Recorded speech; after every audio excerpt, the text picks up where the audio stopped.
Hello mga kapatid, tayo ay nasa Let 2 na, Establishing Faith. Ang ating pag-aaralan ay patungkol po sa power of prayer.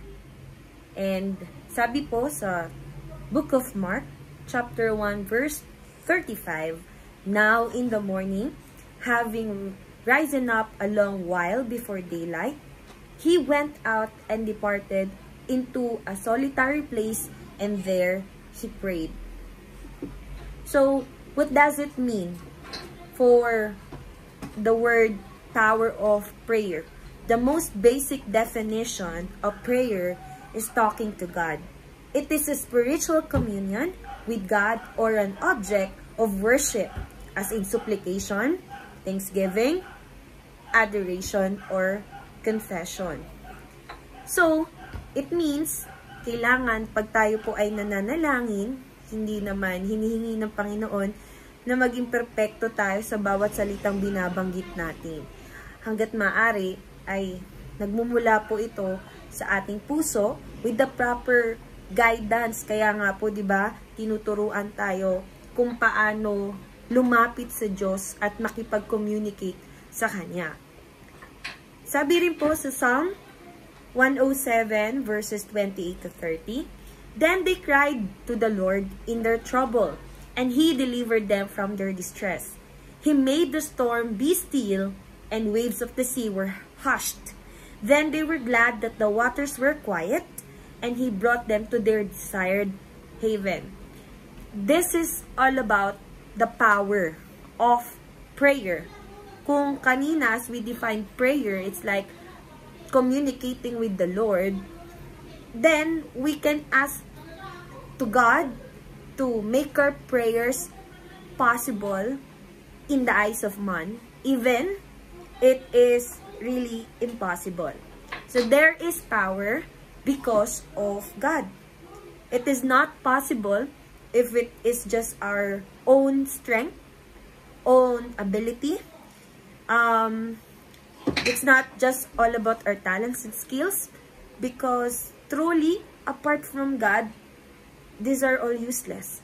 These are all nothing. So, only in prayer can the impossible be possible. Amen?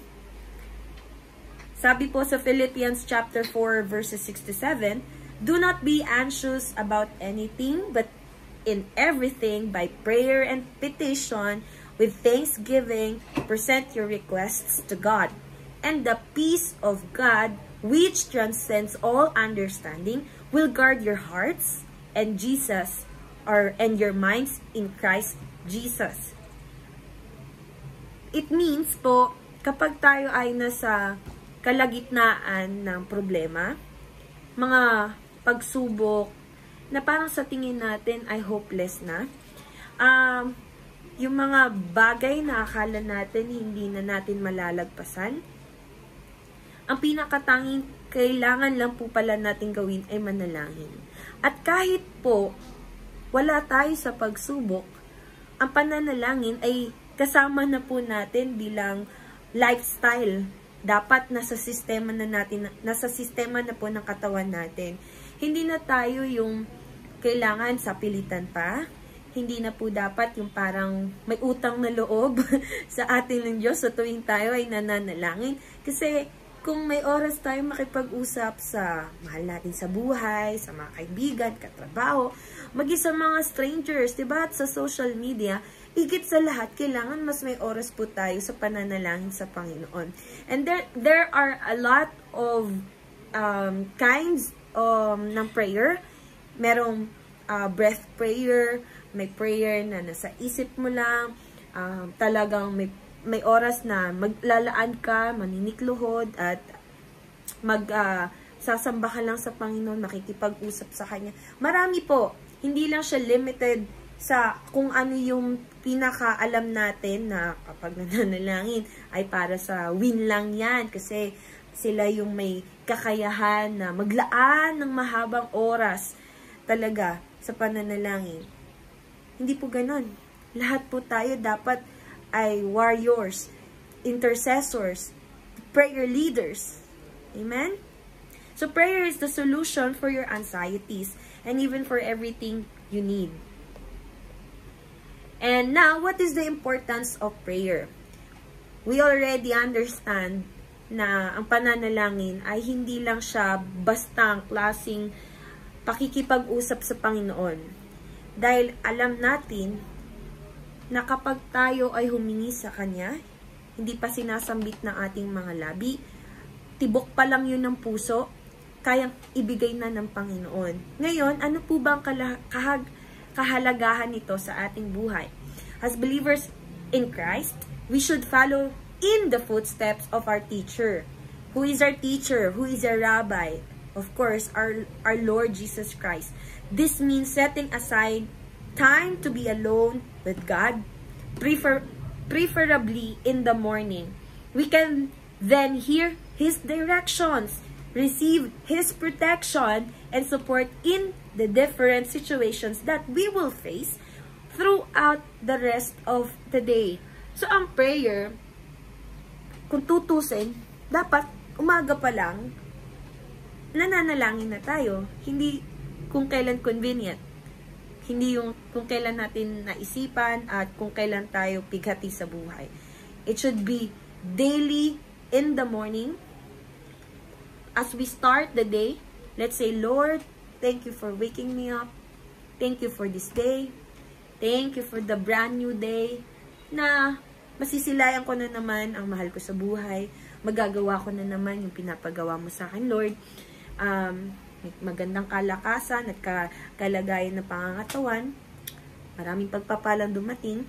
Diba? It's like a prayer of gratitude sa Panginoon. An attitude of gratitude sa ginagawa ng Diyos sa buhay mo at buhay ko. And in Matthew 6:6, but you, when you pray, go into your room, and when you shut your door, pray to your Father who is in the secret place. And your Father who sees in secret will reward you openly. Mga kapatid, ang pananalangin hindi lang tuwing na-assign tayo sa program, opening or closing prayer, or kapag nasa church lang. We should have our own prayer closet where we can meet God. It is not literally na kailangan magpatayo ka ng kwarto, kailangan ay may lugar talaga na doon lang kayong dalawa. Hindi ko sinasabing nalilimitahan sa ganung bagay. Kumbaga, ang punto lamang po dito, maghanap ka sa lugar or maghanap ka ng lugar sa loob ng bahay ninyo na masasabi mong yun ang pagkakataon mo upang talagang lumapit sa Kanya. Di ba pag pumunta ka sa kwarto mo or humiga ka na sa higaan mo, automatic, alam mong matutulog ka na. Pag pumunta ka sa lamesa, umupo ka dyan, automatic, alam mong kakain ka na. Pag pumunta ka, di ba, sa CR, alam mong yun yung intended use ng certain place na yun. So, it's something like that na kailangan makahanap tayo ng ating prayer closet sa loob ng bahay natin. Hindi naman kailangan sobrang bongga kasi hindi naman lahat sa atin malaki ang bahay, no? Pero alam natin na yun yung use ng lugar na yun. Yung iba nga sabi nila pag sila ay nasa CR, saka sila nakakapag-meditate at talagang nagkakaroon ng kapayapaan. Well, it's okay, diba? Yun yung available na lugar for him and or her to meet the Lord. Right? So, sa atin din, kung hindi pa tayo nakakagawa noon or wala pa tayong makita sa loob ng tahanan natin, maybe it's time. It's already time for us to take that and let's see how God will meet us in our secret place. At ang pangako naman talaga ng Lord, come to me, all you who are labor and are heavy laden, and I will give you rest, from Matthew 11:28. It is tested and proven that whenever we come to the Lord with boldness, with openness, lahat ng pighati at bigat ng puso natin, wala ka pang sabihin tulo pa lang ng luha mo. Grabe, di ba? Parang, Lord, ang hirap. Tapos, iyak ka na lang. And then, you will find rest in His presence. And then, in Isaiah chapter 63 verse 9, in all their suffering, He also suffered. And He personally rescued them. In His love and mercy, He redeemed them. He lifted them up and carried them through all the years. Hindi tayo iniwan ng Diyos. Hindi niya tayo tinuruan manalangin para lang matuto tayo. Even Himself, He experienced it. The day when He knew at that time na siya ay malapit ng parang arestuhin ng mga kawal kasi pinipersecute siya nga at that time, diba? Kumbaga, alam naman natin na ang storya ng bagay na yan. That's also the time when he began to pray in the Lord's Prayer, Our Father, who art in heaven, hallowed be your name, your kingdom come, your will be done on earth as it is in heaven. Give us this day our daily bread and forgive us our sins as we forgive those who sin against us. Do not bring us to the test, but deliver us from evil. Amen. Grabe yung panalangin na yun. And upon looking back at that time and imagining bakit yun yung mga salitang lumabas sa bibig ng Panginoong Hesus, masasabi ko lang na ipinaubaya niya na sa Panginoon, sa Diyos Ama, na mas ang nagdala sa kanya dito sa lupa bilang ating tagapagligtas, at naiintindihan niya ang kalooban ng ating Ama sa Langit, na ang kanyang gagawin dito sa lupa ay para rin sa sanlibutan. Hindi dahil hindi siya mahal ng kanyang Ama, kundi alam niya na meron siyang purpose sa buhay. Merong purpose siya bilang Diyos. Ganun din sa atin, bilang mga anak, bilang kanyang mga nilalang. Dapat malaman natin, at alam ko sa mga oras na to, alam na ng puso't isipan natin kung ano ba ang dahilan bakit tayo naririto at bakit ka nasa lepto na to, 'di ba? Kaya yung pananampalataya natin, mas mapapatibay lang natin siya kung lagi po tayong may connection sa ating Diyos. In John 6:37, however, those the Father has given me will come to me, and I will never reject them. Napakabuti ng Panginoon. Sino po ba sa atin ang karapat-dapang kahabagaan ng Diyos at talagang buhusan ng pagpapala? Ang dami po nating kakulangan.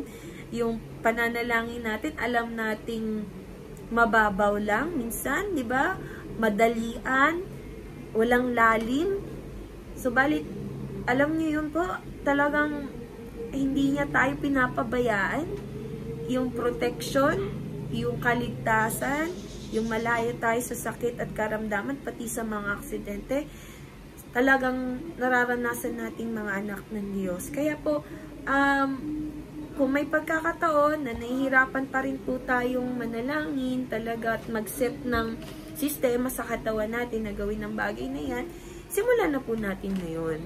Sabi nga po, diba, kahit 1% of transformation or changes every day, kahit 1% lang, kapatid, when you counted that, and natapos mo ang buong taong 2021, you will have how many percent of transformation and changes?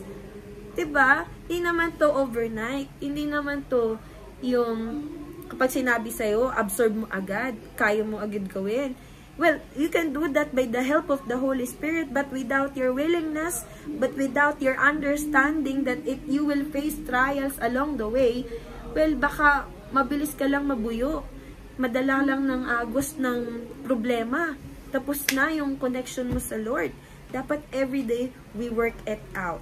And if we look for Him, He will be there and will receive us, not ignore us. That is the reason we should not pray lip service prayers, yung mga praktisado, yung sinulat na long way ago, tas babasahin mo lang ulit. Mas mainam no na talagang galing sa puso. Hindi scripted. Kasi minsan, di ba, may pag nagpe-pray po tayo, biglang may nangungusap na banal na spirito, ipanalangin mo ang bansang ito, ang pamilya nila, ang church. and more po. It's not because we just think of that, but I believe it's the Holy Spirit who whispered yung prayer items na yun.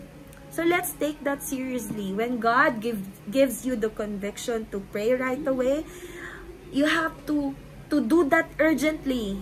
Kailangan maramdaman natin yung urgency sa sarili natin. When God told you, pray for this specific people, then extend. Kahit nga nasa daan ka lang, makita mo lang siya, diba? You pray right away. Huwag mong hayaan na lumipas yung minuto, yung oras na, wala na, kalimutan mo na. Tapos na yung araw, hindi mo na naalala kasi na bombard ka na naman ng ibang gawain. So, let's try to listen more to the voice of God. Ang prayer, it's always it's a two-way. You pray to Him and you listen to Him. You talk to God with what's going on in your life, with what you really want to happen, what are your worries, or maybe your current situation. Though, alam na yun ng Lord, pero gusto niya yung ganong klaseng intimacy na para kayong magkasama, kasama natin ang banal na spirito, hindi man natin siya nakikita with our own eyes, pero yung, alam mo yung presensya niya, alam mong nandyan. Kaya gusto ng Lord, parang ganon, yung physical na tao, kung paano mo siya kausapin, kung paano ka maglong sa Kanya, kung paano mo siya namimiss, ganon din po sana, at higit pa, pagdating po sa Panginoon. But, ipagpatuloy lang po natin, that is the reason we should not pray lip service prayers, but rather heart prayers, prayers that we can remember, so that we recognize the answer when it comes. Exactly. No po, pag meron kang sinambit na panalangin na we want revival, Lord, upon my family, I pray God for salvation sa aking magulang. Kapag after few months, days, years, nakakilala yan sa Lord, oh, that's my long-standing prayer, God answered it. Yun yung authenticity ng pananalangin natin na hindi po scripted, na talagang inaasam ng puso po natin. In Ephesians 6, chapter 18, pray in the Spirit at all times and on every occasion. Stay alert and be persistent in your prayers for all believers everywhere. And let me just highlight, pray in the Spirit at all times and on every occasion. Hindi naman din po sinabi dito na kapag anniversary lang, kapag may worship service lang. Di po ba? Hindi lang din kapag may pangangailangan ka. It should be at all times. Pray in the Spirit without ceasing. You may continue to pray in your mind, in your heart, wherever you go, whatever you do, speak prayers. Diba? Yun ang nais ng Panginoon na matutunan po natin. I said again, I will say it again, I will say it again. Hindi naman po to urge, I will say it again po mga kapatid, hindi naman po ito agad-agad. We have to learn yung step by step, but we will not reach that unless we start it today. Simulan natin sa araw na to. The fuel that drives everything is prayer. May pagkakataon po na masasabing ko totoo yan talaga. Hindi lang pagkakataon. Actually, siguro sa buong tala ng buhay ko, masasabi ko kung hindi ako nanalangin sa Diyos, matagal na tayong nawalay sa piling niya. At kung walang mga taong nananalangin para sa ating mga lost soul before, I believe maybe we are still wanderers today. So thank you for those people who are really praying hard to reach out lost soul. And now that we are already guided by the Spirit and part of this ministry, but let's extend as well that kind of prayer to people who are now spiritually lost. So this is the confidence we have in approaching God. that if we ask anything according to His will, He hears us. And if we know that He hears us, whatever we ask, we know that we have what we ask for Him in 1 John chapter 5, 14 to 15. If it's God's will, it will come to pass. Kung makulit lang tayo at talagang di natin tinatantanan ng Diyos, dahil alam mo yon, yung gusto mo talagang mangyari, inaalaw rin yan ng Panginoon, yung permissive will. Pero let us not set aside yung maaaring maging consequences ng part na yon. At maaaring challenges na may encounter mo when it comes to permissive will. I believe may mga ganun na tayong na-receive na prayer items, no, or answered prayers just because of God's permissive will. But I pray na as we wait for the Lord, patuloy tayong maging yung sumuko sa Kanya hanggat maaari, mga kapatid. Hindi ko sinasabing exempted ako sa bagay na yun, pero sana mas naisin natin ang kalooban ng Panginoon sa buhay natin at hindi dahil lang ginusto natin kaya papayagan ng Diyos. Amen? Amen. So, how to be effective in prayer? So, ito na yung katanungan dyan. Oo nga, nandanalangin tayo. Pero paano ba maging epektibo? So, una po, start your prayer time realizing you are in the presence of God. Kailangan, we have to embrace that the presence of God is in our place, is in our heart. And we have to give reverence. In Hebrews chapter 11 verse 6, but without faith it is impossible to please Him. For he who comes to God must believe what He is, and that He is a rewarder of those who diligently seek Him. Hindi naman talaga posible na ma-reach mo ang Panginoon, tapos para kang maingay lang na lata, na wala ka naman pala talagang pananampalataya. So, dapat, faith muna. Di po ba? And then, letter B, confess to God. Aminin mo sa Panginoon.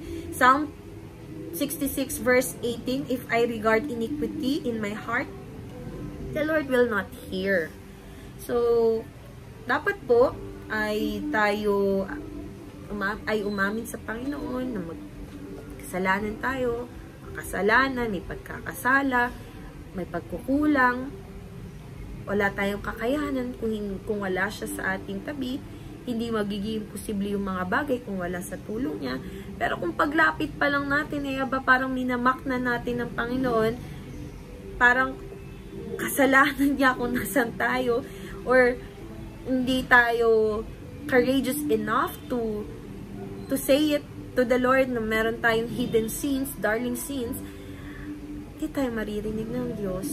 So, we have to really open our hearts to Him and admit that part po. Letter C, spend time presenting your specific needs. Alam niyo po, for the glory of God, nakaugalian ko po na kapag may gusto akong mangyari sa buhay ko, lagi po akong nagsusulat sa notebook. Medyo marami na tayong notebook. Madalas hindi ko na uubos yung papel kasi parang pag may bagong dumating, pinapalitan ko agad. Pero as I look back with those notebooks po na nagamit ko na, kasi yung iba tinago ko po talaga, sabi ko na ang buhay na meron ako ngayon ay really far, far, far different from what I have before. And sabi ko nga sa Lord, I cannot ask for more kasi I'm living the life that I have been prayed for. Lord, ito lang naman gusto ko dati, graduate. Bagamat bago ako graduate, namatay na si Mama. Ang sabi ko lang, Lord, pag-graduatein mo ko. Then, bago pa matapos ang pag-aaral ko, ang sabi ko lang sa Lord, pag magtatrabaho ako, gusto ko po international school. Nakawa, ganun. Sabi ko, bahala ka na Lord, basta gusto ko international school. Pagsisikapan ko yan, magsisipag ako. And it happened. Tapos, sabi ko, Lord, gusto ko makapasa agad ng LET kasi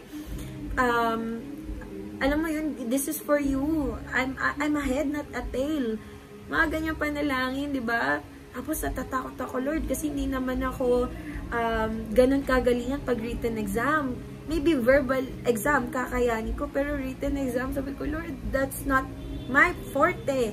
So, I prayed hard to that. I reviewed, yes. Pero sabi ko, this will all be useless on the day of the exam. So, pencil ko, yung papel ng saan kami magsasagot, yung upuan, yung lugar, lahat ang gagamitin ko, pati damit ko, pinanalangin ko yun sa Diyos.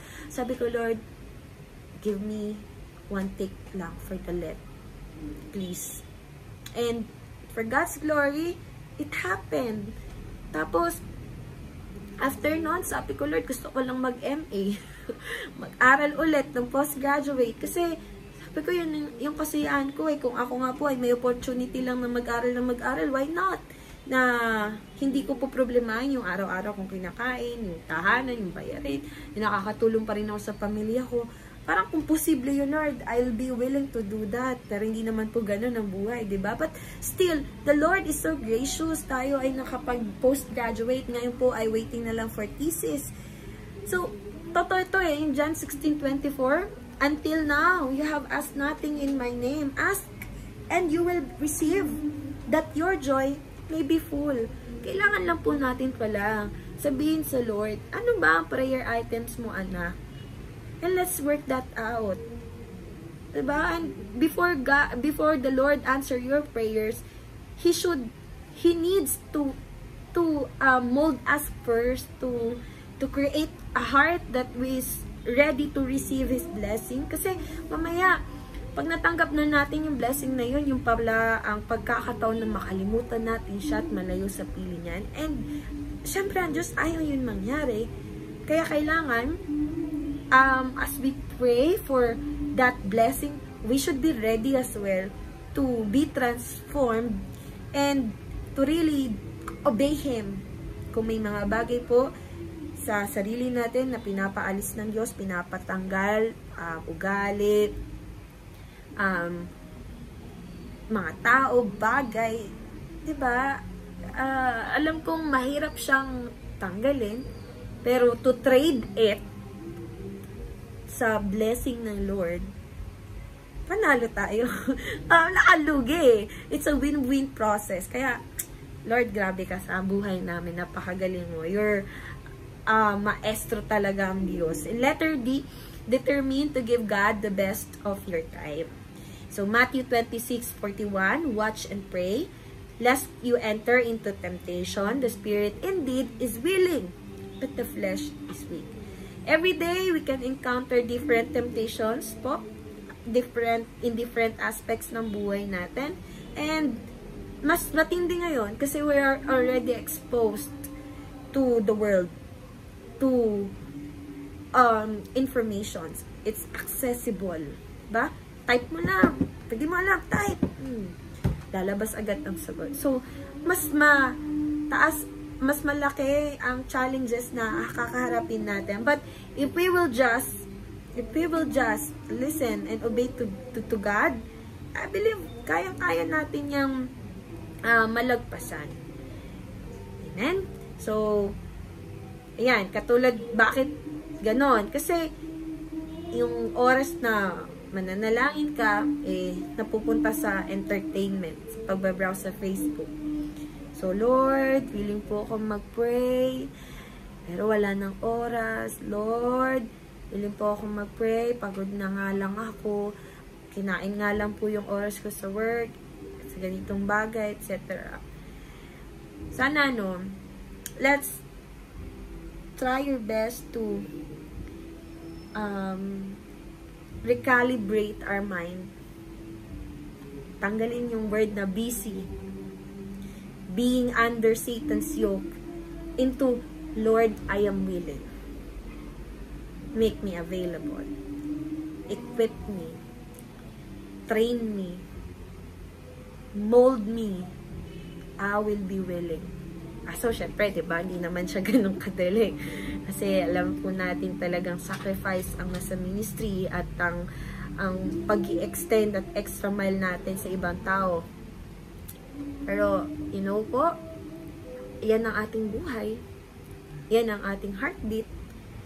Kapag tayo ay biglang mawalay sa Lord, ako po, hindi ko naman masasabi na alam ko na yung feeling na yun kasi for God's glory, hindi ko pa naman po talaga nararanasan. Pero yung sabihin lang natin na nanahimik ang Diyos years ago sa buhay ko, parang ang dilim ng buhay na hindi naririnig ang Diyos. Parang, Lord, anya ka ba? Sige naman, paramdam ka. Diba, Lord? Ayaw ko na yun. Hindi ko na gusto ma-experience yung bagay na yun. Kaya, kapag may pagkakataon na talagang may pagkukulang ako, ito yung ginagawa ko, yung letter E. Before going to sleep, examine your life. In Proverbs 28:13, he who covers his sins will not prosper, but whoever confesses and forsakes them shall have mercy. So, kailangan po talaga natin sabihin sa Lord, ito ang kahinaan ko, Lord. Ito yung bagay na nagiging cause para mawalay ako sa iyo o magkaroon ako ng pagkakasala po sa harapan mo. Ito yung tao na nagiging dahilan upang mapalayo ako sa iyo. Kasi mas yung oras ko, na-spend ko na sa Kanya. Mga ganyang bagay. At ang Diyos naman ay tutulungan tayo na ma-overcome yun. Kasi we are all overcomer. Amen? So there are a lot of examples in the Bible. Sorry. Nehemiah, Hezekiah, David, si Jabez, and si Jesus, of course, in Luke 4, verse 42. So, what are the consequences of prayerlessness? Yung hindi tayo nananalangin. So, the men of Israel sampled their provisions but did not inquire of the Lord. So, Joshua chapter 9, verse 14. Praying is the last thing Satan wants you to do. He will discourage you from doing it.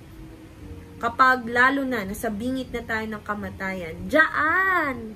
Kamatayang spiritual, kamatayang physical, emotional, mental, diyaan tayo bubulungan ng kasinungalingan ni Satan. For he is the father of lies. Sasabihin niya, sos, lalapit ka lang pag may kailangan, sos, lalapit ka lang pag problemado ka. Yung, alam mo yun, yung papagiltihin ka niya. Kaya, tendency, instead of you praying and coming to the Lord, wala na. Back off. Retreat. Nabagi si Satan. Pero, pag inadmit po natin na kahit marami pagkukulang, lumapit pa rin tayo sa Kanya, God is faithful. God hears us. Diba? You will remain defeated and undone without it. Walang kwenta ang buhay na to kung di ka nananalangin, kapatid. Diba? So, for the application of this, praying always with all prayer and supplication in the Spirit, Spirit, capital S, that means the Holy Spirit, being watchful to this end with all perseverance and supplication for all the saints. Ephesians chapter 6, verse 18. And then, devote yourselves to prayer, keeping alert in it with an attitude of thanksgiving from Colossians chapter 2, chapter 4, verse 2. Hindi yung lagi ka nananalangin, lagi ka rin may reklamo. Huwag naman sana tayong ganon. Lord, thank you po. Pero bakit di mo pa rin sinagot to, Lord? Lord, ito na ulit prayer ko. Well, it's okay to be honest with the Lord, to the Lord, but I hope hindi tayo yung reklamador masyado sa buhay. Hindi tayo yung kung ano yung meron sa iba, gusto na rin natin sa atin. At kung hindi nangyari, wala na tayong attitude of gratitude. Sana makita natin kung ano yung meron tayo at binibigay ng Diyos. More than of looking to what others have. And then, yan nga po, pray without ceasing in 1 Thessalonians 5:17. And then John 15:5, Jesus said, apart from me, you can do nothing. John 15:5, apart from Jesus, we are all nothing and we cannot do anything.